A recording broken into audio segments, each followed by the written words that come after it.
The Peregrine Fund was created in 1970 to try to save the peregrine falcon, which at that time was going extinct as a result of the persistent pesticide DDT. Rachel Carson, in her book in 1966, alerted the public to this growing concern. And the peregrine falcon went a long way to explaining the process of contamination from persistent pesticides like DDT. We had to first learn how to breed this species in captivity. We then had to learn how to release those captive-raised young back into nature effectively enough so that they could then, in 3 or 4 years hence, return to breed. And in fact, it was very, very successful. We were able to release over 4,000 young peregrine falcons right across the United States, and that resulted in one of the largest and most successful endangered species recovery efforts in history. And it was one of the first species to ever be effectively removed from the endangered species list without having the species go extinct to do so. Our success of the peregrine falcon has enabled us to apply these unique talents to many other species, and we have now worked with over 100 species in 46 countries around the world.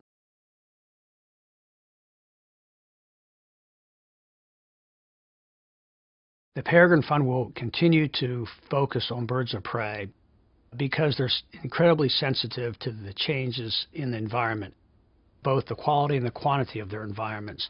We believe that will be increasingly important in the future as we are challenged with all sorts of pressures to become good stewards of the environment that we all share.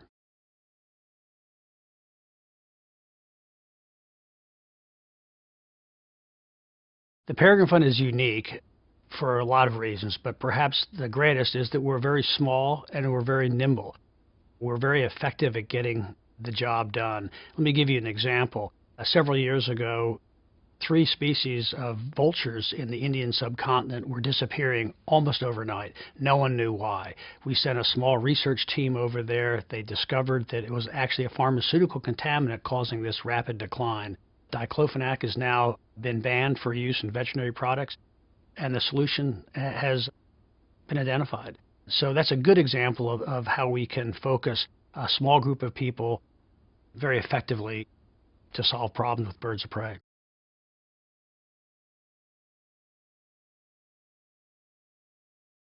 We're effective because we get results, and one of the ways we ensure that we do that is we look at the outcome. We consider the outcome before we even begin our program.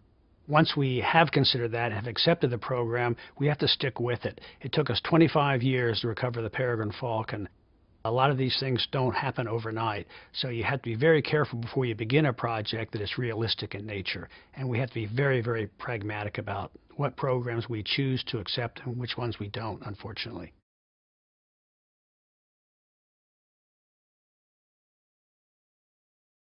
We measure the metrics of our success by the number of species that we recover and the number of people that we involve in our programs. The California condor is a good example of that. At one time, 20 years ago, there were less than 22 birds on Earth. Now that population has now increased to about 400, half of which are in captivity, half of which are back in the wild. So to see the success there, simply go to the Grand Canyon, look up, you will see California condors, where 20 years ago you would not have.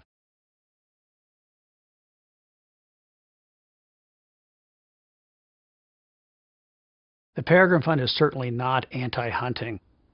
In fact, all the birds we work with are hunters. One species in particular relies on hunting. The California condor cannot be effectively recovered in the Grand Canyon if not for hunting. Hunters provide much needed carrion to support those California condors throughout the winter months. We're interested in hunters using non-lead alternatives, but nevertheless, they're absolutely essential to the recovery of that program.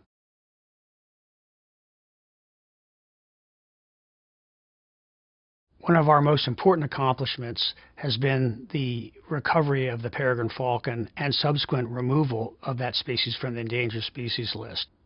Really, that's almost unheard of. Most species come off that list by either going extinct or through reclassification. But this is an example of people rolling up their sleeves, going to work, and getting a job done.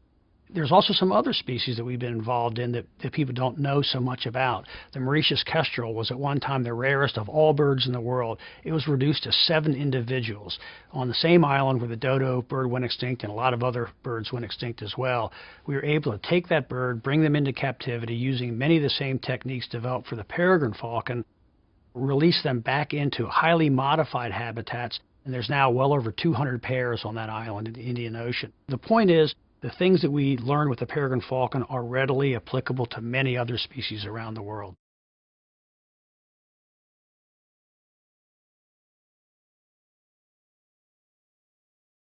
With the invention of gunpowder, birds of prey went from man's best friend to competitor. And that has stayed with us in recent years. The biggest problem that we face in restoring birds of prey around the world is people. We have to work very closely with local communities to explain to them why birds of prey are not a problem and, in fact, are important to them and to their well-being. There is a lot of misconceptions out there. There's a lot of fear that birds of prey will be catching their chickens or will attack their children. And we can deal with that through education, and we have dealt with that very effectively.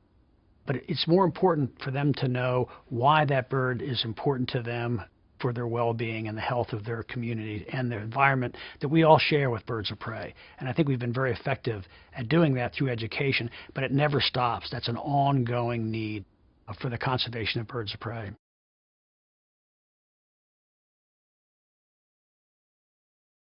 With additional resources, the Peregrine Fund would like to begin a couple important projects. One is with the gyrfalcon in the Arctic.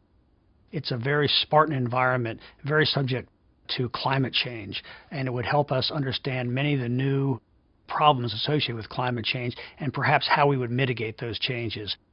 We would also work with a species called the American kestrel, which at one time was a very common species, which for reasons unknown at this point in time has been declining rapidly in the eastern United States and other parts of the country as well. And we would also continue to research and study species in other parts of the world, species that have never been studied before, that could very well go extinct without us knowing anything about them.